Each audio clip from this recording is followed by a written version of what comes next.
आप सभी को मेरा नमस्कार। प्रभु उपासना चैनल पर आपका हार्दिक स्वागत है। ओम श्री उमा महेश्वराय नमः। ओम श्री विष्णुवे नमः। आप सभी को हरियाली अमावस्या की हार्दिक शुभकामनाएं। सावन मास में आने वाली अमावस्या को हरियाली अमावस्या के नाम से जाना जाता है।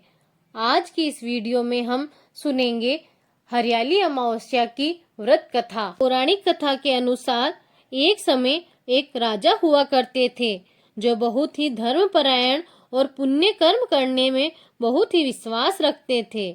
राजा की पत्नी थी, वह भी बहुत ही धार्मिक थी और राजा का धार्मिक कार्यों में खूब साथ देती थी। सुबह राजा के उठने से पहले उठती और स्नान करके सबसे पहले तुलसी जी के पौधे में जल सींचती, फिर पूजा पाठ करके सूर्य भगवान को अर्घ्य दिया करती थी। राजा और रानी दोनों एक दूसरे से बड़े ही खुश थे। ऐसे ही उनका जीवन चल रहा था।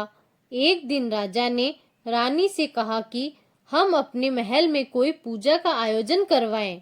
तो रानी कहने लगी, जरूर करवाइए, काफी समय हो गया है, हमें हमारे महल में कोई भी पूजा का आयोजन नहीं किया है। तो राजा ने शुभ मुहूर्त निकलवाकर पूजा का कार्यक्रम रख दिया और कई तरह के मिष्ठान बनवाए और पूजा के दिन राजा और रानी ने व्रत पालन करने का संकल्प लिया। लेकिन रानी को ना जाने उस दिन बहुत ही जोरों की भूख लग गई। तो रानी ने पूजा के लिए तैयार की गई मिठाई में से थोड़ी सी मिठाई खा ली और किसी को कुछ नहीं बताया। जब राजा ने मिठाइयों को देखा तो राजा को पता चल गया कि मिठाई इसमें से पहले ही जूठी की गई है। तो राजा ने रानी से पूछा कि मिठाई को ना जाने कौन जूठा कर गया है, अब इस मिठाई को अपनी पूजा में कैसे रखेंगे। तो रानी ने झूठ बोल दिया कि महल में इतने सारे चूहे हैं, जरूर चूहों ने मिठाई को जूठा किया है। तो यह सुनकर राजा को गुस्सा आ गया। महल में तो एक ही चूहा रहता था। तो राजा ने उस चूहे को पकड़कर बाहर फेंकने का आदेश दे दिया। तो चूहे के ऊपर लगे आरोप से वह रानी से नाराज हो गया और सोचने लगा कि रानी ने मिठाई स्वयं खाई और मेरा नाम ले लिया, इस बात की सजा तो रानी को भुगतनी ही पड़ेगी। फिर उस दिन महल में पूजा के लिए खूब सारे मेहमान आए हुए थे। दिन में पूजा पाठ का कार्यक्रम संपन्न हुआ और कुछ मेहमान राजा के महल में वहीं रुक गए। तो राजा ने उनके सोने का प्रबंध भी कर दिया। आधी रात हुई तो चूहे ने जाकर रानी के कमरे से साड़ी ले जाकर मेहमानों के कमरे में रख दी। सुबह हुई तो राजा मेहमानों को उठाने के लिए गए तो वहां पर रानी के कपड़े पड़े हुए देखकर उन्हें बड़ी ही हैरानी हुई और रानी पर बुरी तरह गुस्सा हो गए। राजा ने रानी को उसी समय महल से बाहर निकाल दिया। तब रानी ने राजा से कुछ नहीं कहा क्योंकि रानी को समझ में आ गया था कि मैंने आज झूठ बोला था, उसी का फल मुझे इस रूप में मिल रहा है। तो रानी वहां से सीधे निकलकर जंगल की ओर चली गई। फिर रास्ते में उसे कुछ महिलाएं पूजा करती हुई मिली।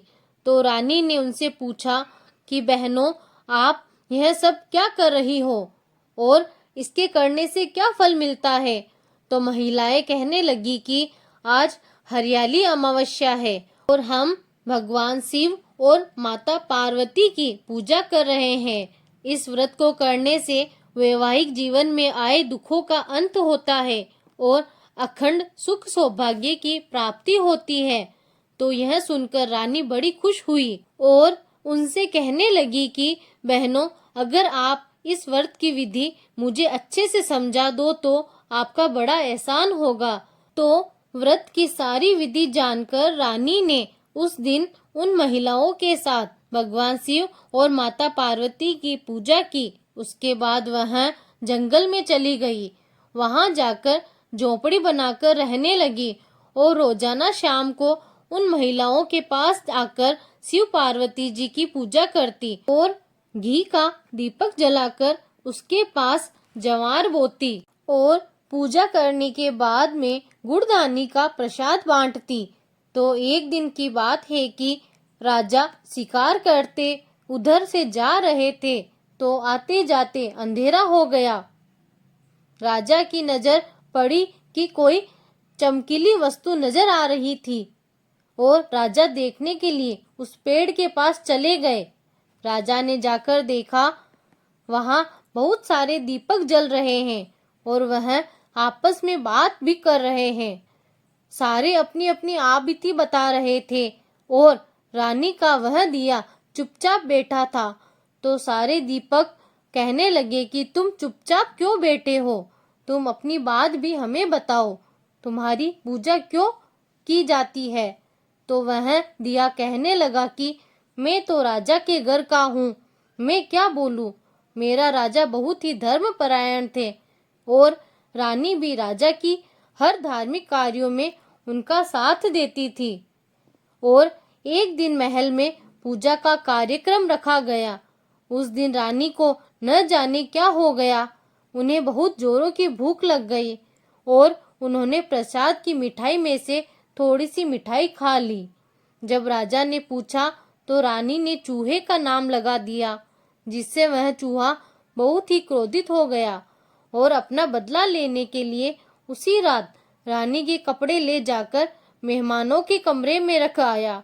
सुबह जब राजा ने रानी के कपड़ों को मेहमानों के कमरे में देखा तो वह क्रोधित हो गया। वह इस बात से अनजान थे कि रानी निर्दोष है और उन्होंने रानी को महल से निकाल दिया। तभी से रानी यहाँ पर झोपड़ी बनाकर रहती है और शिव पार्वती की पूजा करके यह दीपक जलाती है। मैंने रानी को आशीर्वाद दिया है कि वह हमेशा खुश रहे, लेकिन राजा को जाकर कौन बताए कि रानी बेकसूर है। तो राजा ये सारी बातें चुपके से सुन रहे थे। सच्चाई जानकर राजा को बड़ा ही दुख हुआ और वे रानी को इधर उधर ढूंढने लगे। रात्रि में कोई झोपड़ी नजर नहीं आ रही थी, तो राजा वहीं पेड़ के पास सो गए। सुबह होने पर उठे और रानी की तलाश करने लगे। उन्हें घूमते घूमते दोपहर होने तक एक झोपड़ी दिखाई दी। तो वह उस झोपड़ी के पास जाकर राजा ने आवाज लगाई। फिर राजा की आवाज सुनकर रानी बहुत प्रसन्न हुई और खुशी से बाहर आई। फिर राजा ने कहा कि मुझसे बहुत ही बड़ी गलती हो गई, मैंने सच्चाई जाने बिना ही आपको महल से बाहर निकाल दिया।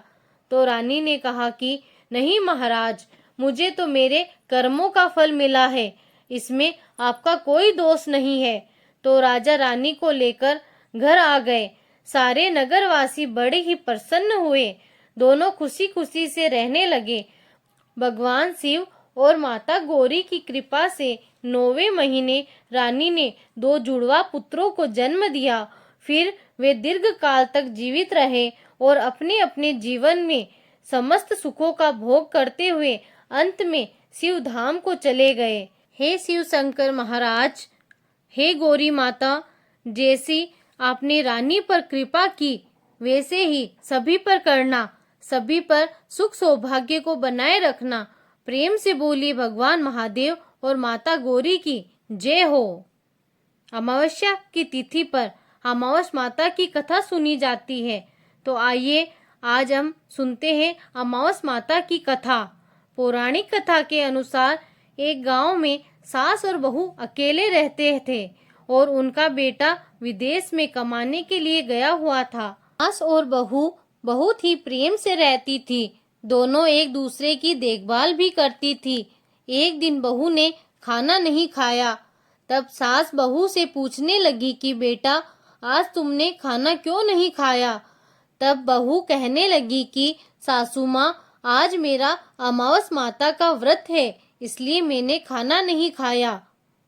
तब सास ने कहा कि बहू, यह व्रत क्या होता है और इस व्रत को करने से क्या फल मिलता है, यह मुझे भी समझाओ। तब बहू कहने लगी कि सासू माँ, अमावस माता की व्रत करने से बहुत पुण्य मिलता है, घर में अन्न धन का भंडार भरा रहता है, सुख शांति बनी रहती है और अटल सुहाग मिलता है, पुत्र की प्राप्ति होती है। इसी तरह से 3 पनौती अमावस माता का व्रत भी रखा जाता है। इस व्रत में हर वर्ष अलग अलग खाना खाया जाता है और विष्णु भगवान के मंदिर में चढ़ावा चढ़ाया जाता है या फिर किसी ब्राह्मण को दान दक्षिणा दी जाती है। इस व्रत में पहले साल शक्कर, घी और चावल से बना खाना खाया जाता है। पहले साल व्रत पूर्ण होने के बाद 1.25 किलो चावल और 1 कटोरी घी और 1 कटोरी शक्कर का दान किया जाता है। वह दान किसी ब्राह्मण को दिया जाता है। दूसरे साल जौ, घी और शक्कर से बना खाना खाया जाता है। इसी तरह जब दूसरे साल का व्रत पूर्ण हो जाए तब 1.25 किलो जौ, 1 कटोरी घी और 1 कटोरी शक्कर किसी मंदिर में चढ़ाया जाता है या किसी ब्राह्मण को दान दिया जाता है। तीसरे साल गुड़, तेल और घी से बने व्यंजन खाने चाहिए। जब तीसरे साल का व्रत पूर्ण हो जाए तब आधा किलो तिल, गुड़ और 1 कटोरी घी किसी मंदिर में चढ़ाया जाता है या ब्राह्मण को दान में दिया जाता है। इससे ही सासू माँ 3 पनौती अमावस्या का व्रत कहा जाता है। फिर बहू बताने लगी कि माँ जी, इस व्रत का संकल्प लेने के बाद इसे पूरा करना जरूरी होता है। अगर पूरा नहीं कर सकते तब घर परिवार में झगड़ा और घर में अशांति हो जाती है। तब सासू माँ कहने लगी कि बहू, मेरी तो उम्र हो गई है, लेकिन तुम यह व्रत जरूर करना। तब बहू यह व्रत करना प्रारंभ करती है। एक दिन बहू ने किसी के कहने पर गेहूं से बनी रोटी खा ली और अमावस माता इस बात से नाराज हो गई। अब जो सास और बहू आपस में बहुत प्रेम करती थी, अब उन दोनों में झगड़े होने लगे। सभी गांव वाले भी हैरान हो गए कि इनके घर में यह सब क्या हो रहा है। सास अपनी बहू को कहने लगी, जब से तुम हमारे घर में बहू बनकर आई हो तब से हमारे घर की लक्ष्मी चली गई है। तुम हमारे लिए बिल्कुल भी शुभ नहीं हो। तब बहू ने कहा कि माँ जी, आपके घर की लक्ष्मी चली गई है तो मुझे बताओ कि कहाँ मिलेगी, मैं लक्ष्मी को लेकर आऊंगी। तब सासू माँ कहने लगी, बहू, लक्ष्मी समुद्र के बीच में भगवान विष्णु के पैर दबाते हुए मिलेगी। यह सुनकर बहू यह कहकर चली जाती है कि माँ जी, अब तो मैं लक्ष्मी जी को लेकर ही आऊंगी, नहीं तो मैं इस घर में पैर नहीं रखूंगी। ऐसा कहकर बहू लक्ष्मी जी को खोजने चली गई। जब बहू लक्ष्मी जी को खोजने के लिए निकली तब उसे बीच रास्ते में गाय मिली। गाय बहू से पूछने लगी कि आप कहाँ जा रहे हो। तब बहू कहने लगी, गाय माता, मेरी सास कहती है कि मेरे आने से उनके घर में अन्न धन की कमी हो गई है और उनके घर की लक्ष्मी चली गई है, तो मैं लक्ष्मी जी को लाने जा रही हूँ। तब गाय माता कहने लगी कि बेटी, अगर तुम जा ही रही हो तो भगवान से मेरे बारे में भी पूछ लेना। तब बहू कहने लगी कि ठीक है गाय माता, मैं आपके बारे में भी पूछ लूंगी। गाय माता कहने लगी कि जब मेरा बछड़ा होता है तो वह मर जाता है और जिंदा नहीं रहता। तुम लक्ष्मी जी से पूछ लेना कि आखिरकार मेरे साथ ऐसा क्यों हो रहा है। मैंने ऐसे कौन से कर्म किए हैं जिसकी सजा मुझे मिल रही है। तब बहू कहने लगी, गाय माता, मैं आपके बारे में जरूर पूछ लूंगी। ऐसा कहकर बहू आगे बढ़ गई। जब आगे बढ़ी तब रास्ते में उसे घोड़ी मिली जिसके गले में घंटी बंधी हुई थी। घोड़ी ने कहा कि बेटी, तुम मेरे दुख का निवारण लक्ष्मी जी से पूछ लेना। तब बहू कहने लगी कि मैं जरूर पूछ लूंगी। ऐसा कहकर बहू आगे बढ़ गई। आगे जाते ही बहू को एक अंधा और बहरा बुजुर्ग मिला। उसने भी बहू से अपनी समस्या के निवारण के लिए पूछने को कह दिया। तब वह उनकी समस्या भी भगवान से पूछने को कहकर आगे बढ़ गई। आगे जाते ही बहू को एक बूढ़ी औरत मिली जो कि हाथ और पैर से अपाहिज थी। उसने भी बहू से कहा कि बेटी, जब तुम भगवान से मिलो तो उनसे पूछना आखिरकार मैं अपाहिज क्यों हुई। मैंने ऐसे कौन से कर्म किए थे। तब बहू उनकी समस्या पूछने के लिए तैयार हो गई और फिर आगे बढ़ गई। आगे जाते जाते बहू बहुत थक गई और एक आम के पेड़ के नीचे बैठ गई। आम का पेड़ बड़ा खुश होकर बहू से पूछने लगा कि बेटी, तुम कहाँ से आई हो और कहाँ जा रही हो। तब बहू कहने लगी कि वो लक्ष्मी जी को लेने जा रही है। तब पेड़ भी अपनी समस्या भगवान से पूछने के लिए कहने लगा कि मेरे पेड़ पर लगे हुए आम खट्टे ही क्यों होते हैं, इस बारे में बहू रानी भगवान से जरूर पूछ लेना। तब बहू पेड़ की समस्या लेकर आगे बढ़ गई। थोड़ी दूर जाने पर बहू को एक तलाई मिली। वह भी बहू से कहने लगी कि बहू, तुम भगवान से पूछना कि मेरी तलाई का पानी इतना मैला क्यों है, कोई यहाँ आकर पानी नहीं पीता। तब बहू कहने लगी कि मैं जरूर पूछ लूंगी। ऐसा कहकर बहू आगे बढ़ गई। बहुत दिनों से जंगल में चलते चलते बहू थक गई थी। उसे भूख भी लगी थी, लेकिन खाने को कुछ नहीं मिला। तो वह भूख और प्यास से बेचैन हो गई और जंगल में बेहोश हो गई। उसी समय भगवान श्री हरि और माता लक्ष्मी जी घूमते हुए उधर से जा रहे थे। तब माता लक्ष्मी जी विष्णु भगवान से कहने लगी कि हे नाथ, यह तो आपकी बहुत बड़ी भक्त है, आप इसके दुख निवारण कीजिए। तब भगवान श्री हरि कहते हैं कि इस संसार में तो बहुत से जीव दुखी है, सभी अपने अपने कर्मों का फल भोग रहे हैं, मैं किस किस के दुख का निवारण करूं। तब माता लक्ष्मी जी भगवान श्री हरि से विनती करने लगी और कहने लगी कि वो भूखी और प्यासी है, अगर इस जंगल में छोड़ दिया जाए तो जंगली जानवर उसे खा जाएंगे। माता लक्ष्मी जी की बात सुनकर भगवान श्री हरि एक साधु का वेश धारण करके बहू के पास गए और उसे होश में लेकर आए। बहू होश में आते ही साधु वेश में भगवान उससे पूछने लगे कि वह वहां क्यों आई है और कहाँ जा रही है। तब बहू ने सारी बात कह दी। इसकी बात को सुनकर भगवान श्री हरि और माता लक्ष्मी जी प्रकट हो गए और उनके साथ साथ प्रकट हुई अमावस माता भी। बहू यह सब देखकर उनके चरणों में गिरकर उन्हें प्रणाम करने लगी। तब अमावस माता बहू से कहने लगी कि बेटी, तूने मेरे व्रत को खंडित किया है, इसी की सजा तुझे मिली है, लेकिन अब मैं तुझे क्षमा करती हूँ। अब तुम घर जाओ, तुम्हारा घर अन्न और धन से भर जाएगा, तुम्हारा घर सुंदर महल में बदल जाएगा और तुम्हारी सभी मनोकामनाएं भी पूर्ण हो जाएगी। यह सब होने के बाद बहू ने रास्ते में जो जो भी मिला था उन सभी के दुखों का निवारण करने के लिए विनती की। तब भगवान श्री हरि कहने लगे कि गाय ने कभी अपना दूध किसी और को नहीं पिलाया, इस कारण उसके बछड़े जिंदा नहीं रहते। तुम उसका दूध पी लेना, फिर उसके बाद उसके बछड़े जिंदा रहने लगेंगे। और घोड़ी पिछले जन्म में आटा पीसने वाली महिला थी, वो किसी को आटा पीसकर नहीं देती थी, इसलिए उसके गले में चक्की के पात बंधे हुए थे। तुम उसके पात खोल देना, वो बिल्कुल ठीक हो जाएगी। और वो बुजुर्ग भी कभी भगवान के मंदिर नहीं गया, ना ही कभी उसने भगवान के भजन सुने। तुम उसे ले जाकर मंदिर के दर्शन करवा देना। अपाहिज महिला, उससे भी कभी अपनी जवानी में दान पुण्य नहीं किया, उसकी यह सजा मिली है। तुम उससे कुछ भी दान करवा देना और उसकी विकलांगता दूर हो जाएगी।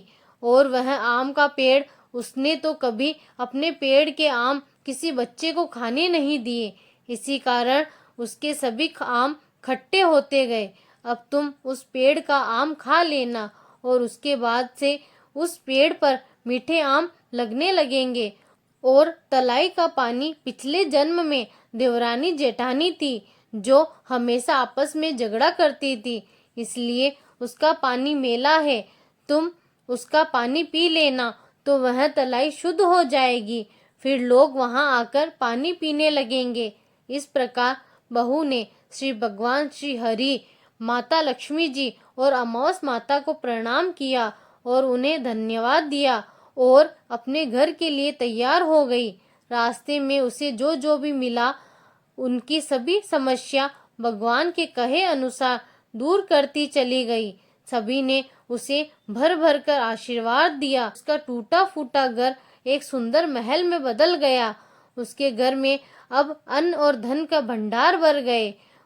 अब बहू ने सासू माँ से कहा कि सासू माँ, आपने तो सच में कहा था कि मैं आपके लिए शुभ नहीं हूँ। मेरे जाने से ही आपके घर में लक्ष्मी आई है। आप यहाँ रहें, मैं मरने जा रही हूँ। तब सास ने कहा, बेटी, यह सब तुम्हारी अमावस माता के व्रत करने का फल है जो हमें मिला है। तुम यहीं पर रहो, अब तुम यहाँ से कहीं नहीं जाओगी। इस प्रकार सास और बहू खुशी खुशी रहने लगे।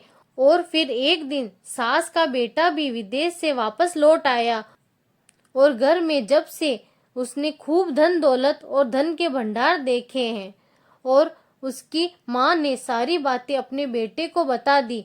इस प्रकार वे लोग खुशी खुशी रहने लगे और तीनों मिलकर अमावस माता के व्रत को रखने लगे। प्रेम से बोलिए, अमावस माता की जय। इस कथा को कहने और सुनने और हुकार भरने वाले सभी भक्तों के घर में धन करने का भंडार भरना, सभी की रक्षा करना। अमावस माता आप सभी की रक्षा करना। प्रेम से बोलिए, अमावस माता की जय, अमावस माता की जय।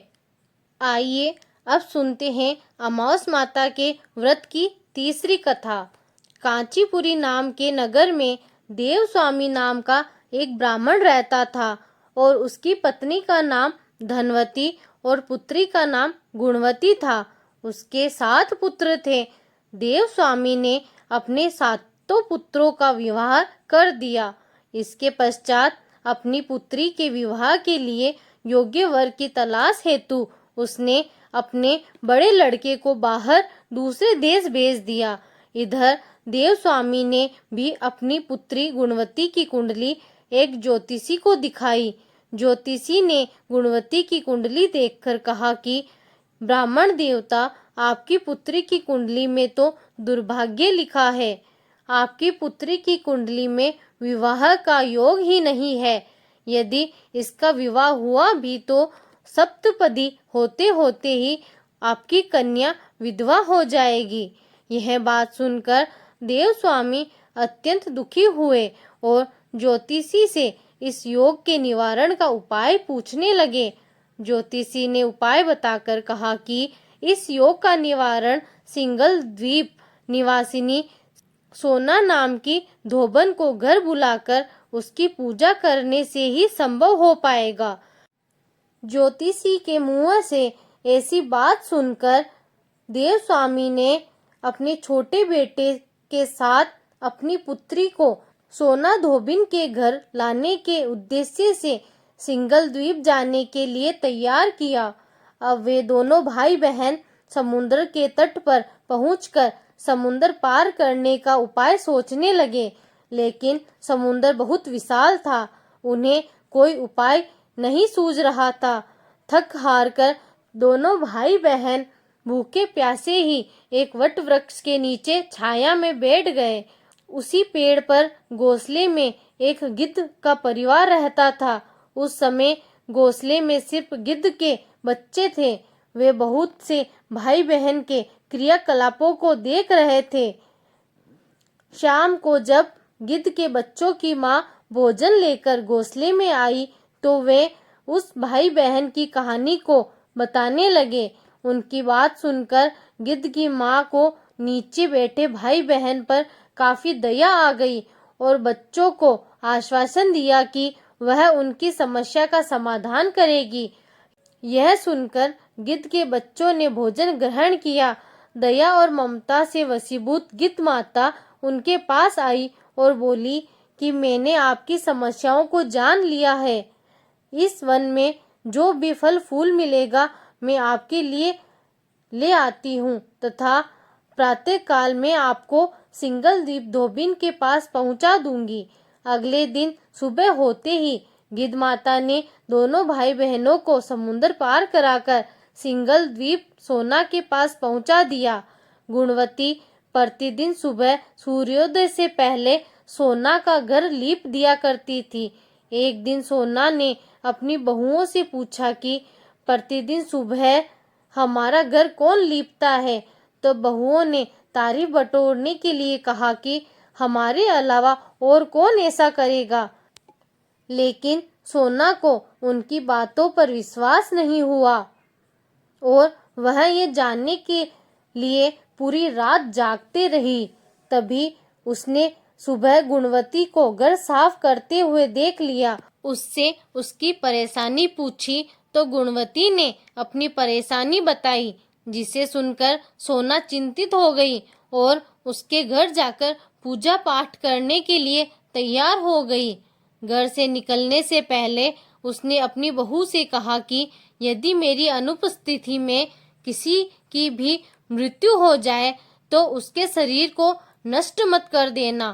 क्षण भर बाद भी दोनों अतिथियों के साथ सोना धोबन कांचीपुरम पहुंच गई। दूसरे दिन गुणवती का विवाह संपन्न हुआ और सप्तपदी होते होते उसके पति की मृत्यु हो गई, जैसा कि गुणवती के भाग्य में लिखा था। तब सोना धोबन ने अपने संचित पुण्य का फल गुणवती को दान देकर उसके पति को जीवित कर दिया और उन्हें आशीर्वाद देकर सिंगल द्वीप के लिए रवाना हो गई। संचित पुण्य के क्षीण होने से सोना के घर उसके पुत्र, दामाद और पति की मृत्यु हो गई। यह जानकर नया पुण्य संचित करने के उद्देश्य से सोना धोबन रास्ते में एक जगह रुक गई। नदी के किनारे पर स्थित एक पीपल के वृक्ष की छाया में भगवान श्री हरि का और भगवान शिव का पूजन उसने किया और पीपल के वृक्ष की 108 परिक्रमाएं की। इतना करते ही सोना धोबन के पुत्र, दामाद और उसके पति पुनर्जीवित हो गए। उसका घर धन धान्य से भर गया। इस प्रकार निस्वार्थ भाव से सेवा करने का उत्तम फल सोना धोबन को प्राप्त हो गया। इस प्रकार किसी भी अमावस्या तिथि पर या मौनी अमावस्या के दिन किसी पवित्र नदी में स्नान करके विधिवत भगवान विष्णु जी की पूजा अर्चना करने और पीपल के पेड़ की परिक्रमा करने से मनोवांछित फल की प्राप्ति होती है तथा परिवार के सदस्यों पर भगवान विष्णु जी का आशीर्वाद सदैव बना रहता है। बोलिए भगवान श्री विष्णु जी की जय और माता लक्ष्मी जी की जय। बोलो भगवान शिव शंकर और माता पार्वती की जय। आज की कथा शंकर और माता पार्वती की जय। आज की कथा पसंद आई हो तो वीडियो को लाइक कीजिएगा, शेयर कीजिएगा, कमेंट में भगवान उमा महेश्वर और भगवान श्री लक्ष्मी नारायण जी की जय जरूर लिखिएगा और चैनल को सब्सक्राइब जरूर कीजिएगा।